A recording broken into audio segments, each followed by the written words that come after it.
Hi there everyone, welcome to the video about business documentation. This is the first video of the series that we're going to be doing about this unit, which is going to be about documentation that businesses use, also the things that they will do with it, templates. Eventually you'll be moving on to creating your own examples of documentation that businesses may use, thinking about different settings that you might use it in, so things like tone. So are you going to try and have a formal tone, a light-hearted tone? You're going to potentially think about the type of jargon. So jargon is specific language that you would use for a given situation. So for example, if I was using an example of teaching, I might use phrases like pedagogy with you, which you probably haven't come across, but is the theory of teaching. So the overall learning outcomes that we're going to look at for the unit, you need to know about different types of business document and why we might use them. So that's going to be the focus of this video. Then we're going to be looking at communication styles and be able to produce these different types of business documents, some of which you may have looked at already over the course of this year, so therefore you hopefully will be able to have a bit of a flying start with that. So when we talk about different types of business doc, it's quite a woolly phrase in terms of it could really be any type of documentation that a business uses, and therefore it can be a wide variety of different things.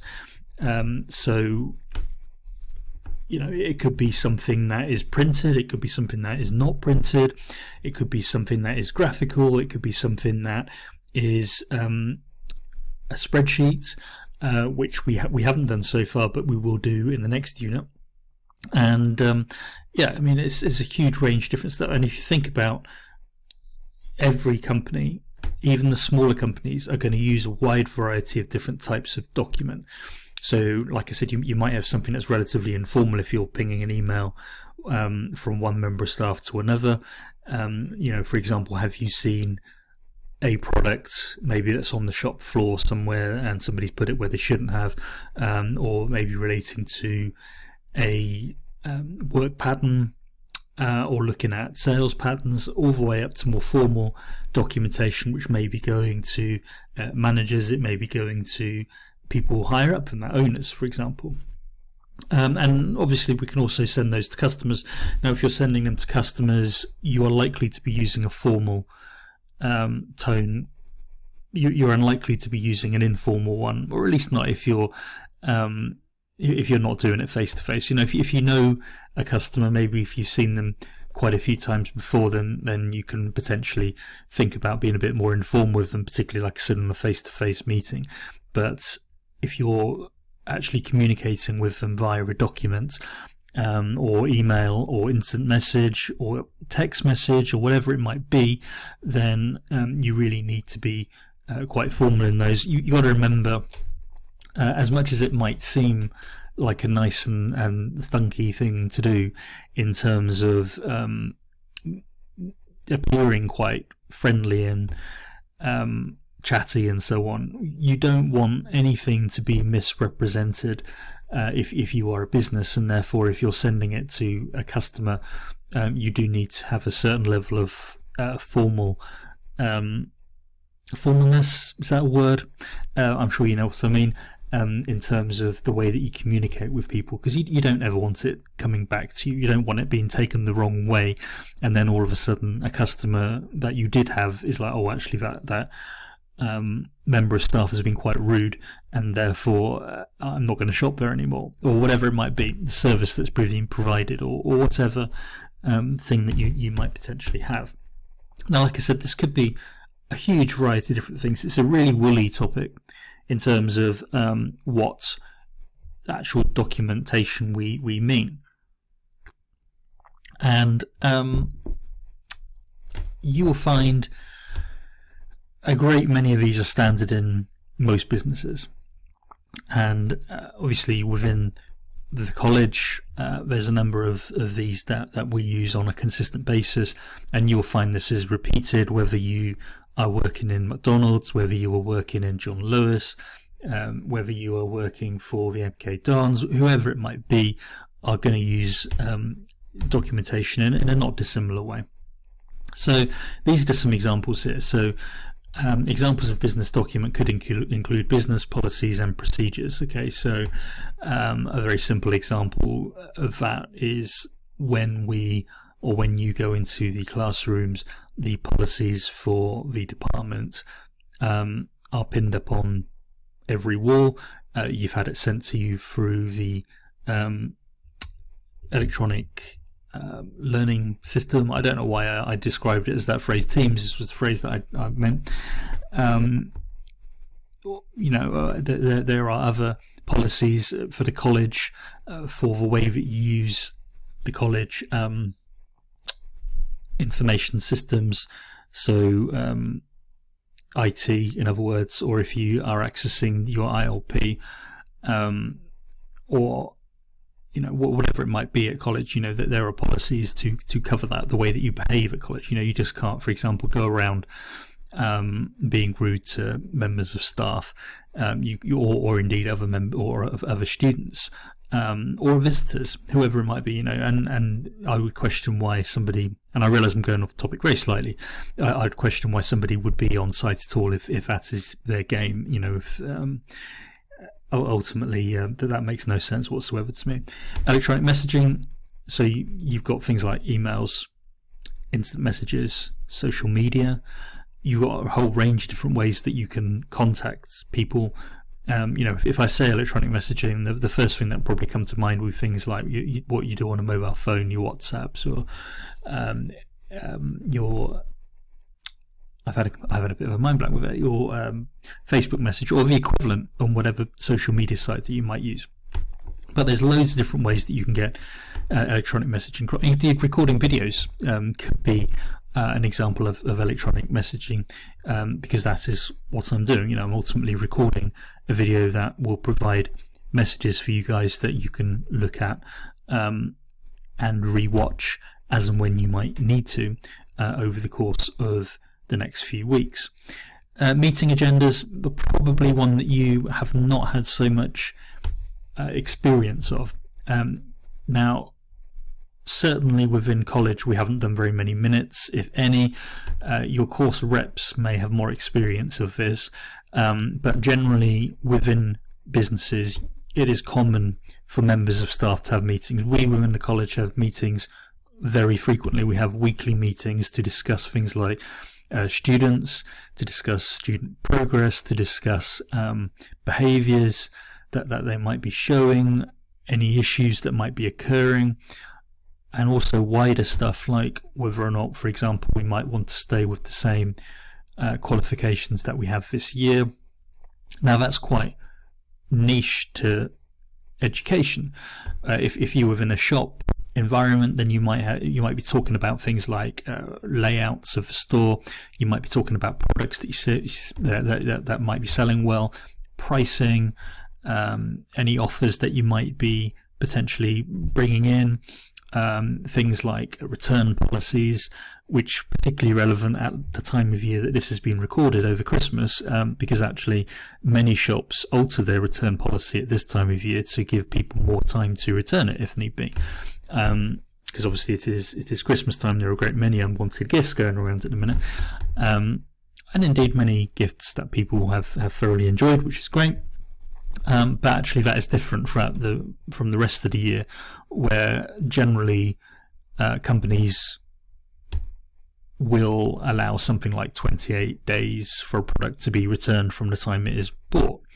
That's a common one, and it may be a few days less, a few days more, okay, but generally that's the type of time frame you're looking at. But over Christmas time, you're looking at significantly longer.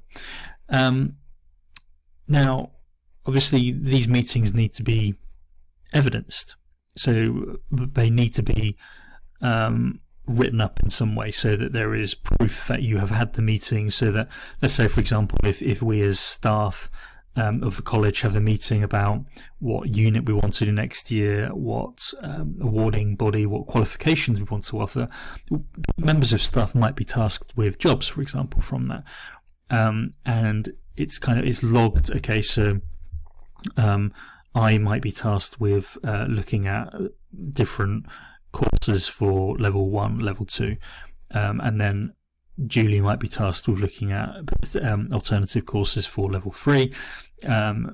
Ryan could be tasked with thinking about how these units, how these courses could be structured, and we might have a time frame to do that in, and we would obviously have to produce that evidence by the time frame that's been given to us. And then if we don't do that, then it's going to be, okay, well, why hasn't that been completed? Stationery. So stationery, I'm not going to cover stationery too much in this video. This is more for a future video, but certainly something to bear in mind at the beginning.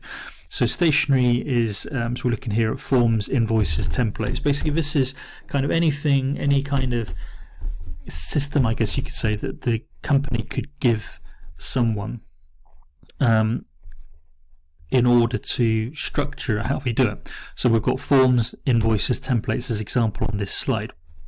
So forms could be, for example, something that somebody fills in. So for you guys in education, you have filled in a form that you've done before you enrolled, which has all your information on it that goes onto our system. Obviously, every company, depending on what they do, will have different forms that they need to collect information from. An invoice is not something that we use from a teaching perspective, unless you break something, which it's very, very rare. But if you are in a service-based company, or a company who is, let's say, for example, you are providing something, so you've hired somebody to make a greenhouse for you, or a garden pond or whatever, and you're then billing the people who have asked you to do it. So you would send them an invoice. Not uncommon, but obviously we're not selling stuff for you in college, so we're not going to give you an invoice per se. But in other companies where you sell products or services, you may well get an invoice that says, okay, you owe us X amount of money and you need to send it to them. Templates are more common within nearly every industry. I will have a video focusing on templates and indeed forms and invoices in more depth later on, but it's a much bigger topic than these 3 items. So a template, just to give you a kind of general idea, is something that a company will create so that everybody who is using it kind of has documentation that looks a certain way. And that just kind of improves professionalism and improves the branding. And like I said, I will get to that point later on in another video. Otherwise, I will be talking for loads of time. So the first task that I would like students to do is to take these 4 items. Okay, so business policies and procedures, electronic messaging, meeting agenda, minutes, papers, anything that comes out in a meeting, and stationery, and to think of an example either from the college and a second example from a business of your choice. So that could be where you work, it could be a larger company like Tesco's or a John Lewis or a Sainsbury's or whatever, and think about how they may use some of those documentation. Then I'd like you to create a table within the dedicated Teams page. It's obviously, I can't show you this within the video itself because it's going onto social media and it's not something that I'm allowed to do. You need to be thinking about how many rows and columns you will need. So if you think about, okay, so you're going to have 2 examples for 4 items. Okay, so you need an example for business policies and procedures. You need to find one example of where you would use it for Milton Keynes College, and a second example of a business of your choice. So I'll kind of, I won't describe exactly how to do it in the video. Maybe we'll discuss it in the classroom, but it's not a particularly complex table, so I would hope you'll be able to work out how many rows and columns you might need for it. So those you need to stop the video until you have completed that task. However, I will move on to the next part of it straight away. So you need to be thinking about how we would use these methods, these 4 methods that we've identified. What can we send using it? So you need to be thinking about, we could potentially do any of these items coming up, or send information about any of these items coming up using the methods that we've just highlighted. And again, you need to be considering how this might be used within a company that you're familiar with. So let's just start off with examples of providing information to companies and employers. So this could be, I've got a graphic here on the right which has got a load of quite formal stuff. Okay, so policy, guidelines, practices, standards. Standards are basically rules, things you have to try and meet. Okay, ways that you're expected to behave, for example. Rules, regulations, compliance. All right, so those are certainly things that you could include. However, that if you're thinking about extending it to customers, you could obviously have things like special offers in there. You could have things like instructions. So if you think about the products that you might buy from IKEA, they come with a leaflet with instructions on how to make the product, and then you kind of hope for the best, really. You could have any number of different things that you could send out. Again, I mean, one of the issues here is that it's so woolly. You know, when we talk about information to employers and customers, when I talk about it being woolly, it means it's not. It could be so many different things. Okay, it's almost so many different things that it might almost become difficult to pin it down.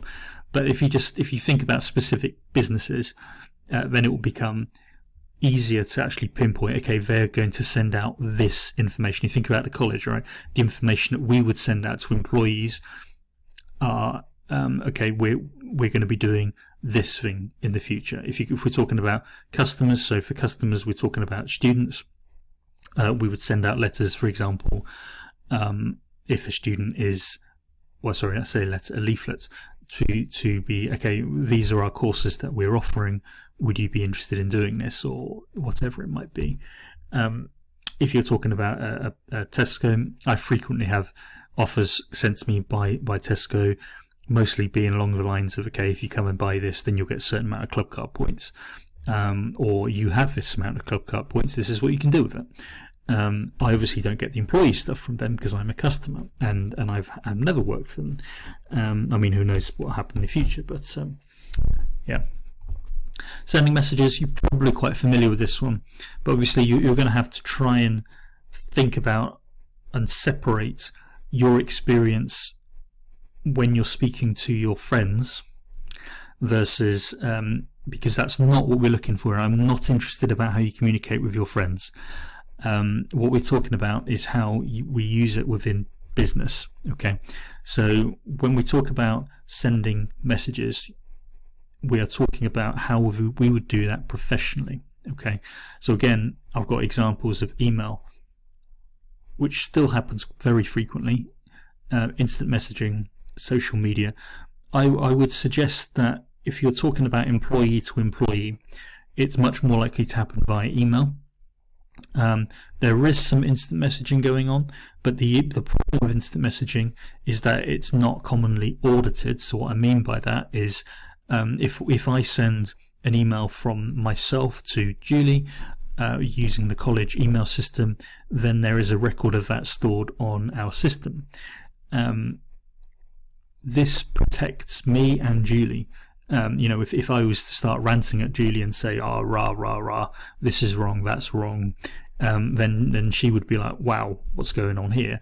And likewise, if she was to say, "Oh, Mike's saying this to me in the messages," then I would have a record to say, "Well, actually, I'm not. I'm not saying that at all." So it protects both people. Whereas your instant messaging and particularly social media doesn't have that protection. But they are becoming more popular. So instant messaging could be through a social media site, or you could send them a direct message on social media. Social media is becoming much more common for businesses to communicate with their customers using social media, because of obviously allows them to get messages to their customers very easily. It allows customers to talk to them there is a downside to that. That is, if businesses don't reply quickly, customers can get really annoyed and be like, well, actually, their customer service is rubbish. They've not replied to me in an hour. Whereas in the real world, an hour is nothing. You get, I get, let's say, for example, in the region of 15 to 20 email messages a day. There's no way I can reply to most of those in an hour. Whereas if it's on social media, it feels like people are that much more impatient. Sharing documents. Now, I've got OneDrive as an example on here, but in reality there's much more than that. So you could potentially share all these different items. So I've got PDF, word processed documents, spreadsheets, and so on and so on. It could be images, it could be videos, it could be any number of different things that you could share with them. Now, I've got, like I said, OneDrive as an example. It's obviously the one that we use at the college, but there is also Google Drive. They could have a specialized server that they put all their items on that is not a public domain like OneDrive is. And there's a range of different ways that you can share documents with that. And all of that is great, because it never used to be the case, or it used to be much more complex to access this stuff, and you never used to be able to put everything on your cloud area. Remember, cloud is a metaphor for the internet. You used to have to be very careful about the size of items that you put on there. And all this stuff, it means that sharing items is much, much easier than it was previously. And that has its advantages, obviously, with the speed that you can do that, and disadvantages, and massive disadvantage in terms of security. Massive. But getting better. Okay, I've got 2 more slides, so I appreciate that we're already kind of nearly 20 minutes through. Organisation. I don't really want to spend too long on this because we've already done a unit on calendars. And if you think about all the stuff that we've done in calendars, and you think about the advantages that using a calendar would bring to you, obviously we can use documentation to help expand on that. So, for example, if you have your meeting that you set up within Teams and you've invited all your people to it, you can put documentation in there that goes to everybody. The things that you may not have mentioned are things like records of previous meetings, commonly referred to as minutes. So what you normally have in a meeting is a minute taker. It's a pretty I couldn't do that job, not least because my handwriting is horrendous, but I come across some very skilled note takers in my time, and honestly I don't know how they do it. But basically what they do is, throughout the meeting, they record the meeting using shorthand notes, a lot of them, and then they write them up afterwards and say this is what was covered. Again, it's evidence, really. And then he would send it out to all the attendees, or indeed people who may have missed the meeting through illness. But think back to all of the stuff we've done for the calendar unit for how you can go about expanding on organisation. Okay. Receipts, formal records of transactions. Like I said, the receipt is the most common. I found this. I've had this image for quite a while, and I do always find it quite amusing. This is just somebody who is getting a delivery from Tesco's, and they substituted walnut loaf with an octopus. I don't really know how they did it. I can only assume it was somebody's last day, I think. Anyway, so a receipt is basically a contract between you and whoever is providing the service or product you are buying or receiving. And what it's saying is, you have bought this product, you have paid a certain amount for it, and you both kind of agree to that. And when they did it, it has all kinds of different information on it that I don't really want to go into, because contract law is a degree in itself. But just think about, ultimately, when you are providing documentation, you can give formal records of transactions. So like I said, it could be in the form of a receipt. So B2B stands for business to business. B2C stands for consumer to consumer. Sorry, business to consumer. I guess it isn't really any consumer to consumer here. I guess it could be. but businesses are very common, really. Or I've got on here records of communications between a stakeholder is anybody who's involved in the process or business. So you guys are all stakeholders on your course, for example, or any communication between them which will give people any kind of legal rights. Right. So the second task, I've probably covered these notes much quicker in the classroom, but it's always quite useful when you're doing a video to have a bit of waffle, because you can always skip through parts when you're watching it. So task 2 is to create a PowerPoint presentation on all of these items that we just covered. So you should you should cover the ways in which businesses can communicate, so you can refer back to the first item that I've asked you to do in this set of slides. You should also cover why businesses can communicate. I've got could on there. Could, can. My English has never been my strongest point. So you basically think, okay, so business can communicate in this way. Okay, so email, receipts, whatever. And this is the information that they can send. I want you to consider advantages and disadvantages for each one of them, because even though like email or instant message are probably two of the most popular ones these days, it's not like they are completely free of any disadvantage, and I'd like you to think about what that might be and how it could potentially impact it. If you're struggling with regard to context, consider using Milton Keynes College or a business of your choice, so it could be one that you work for, to help you give context, or a larger business like a Tesco. I know I keep using Tesco, but the reason why I do that is because a lot of people shop at a big supermarket. So if you don't want to talk about Tesco, talk about Asda, or talk about Morrison's, talk about Sainsbury's, but or a big shopping store. It doesn't really matter, as long as it kind of helps you to give some kind of context here. Within your PowerPoint, use images, transitions, animations as per usual to help engage audiences. Remember not to copy straight from the internet, but actually you shouldn't be if you're doing the items above. Okay, this isn't really something that you will find too much to copy from on the internet, and you will need to upload to the assignment area, and the dates will be given to you within the classroom. Well, thank you for watching, and I will look forward to seeing you in the next video.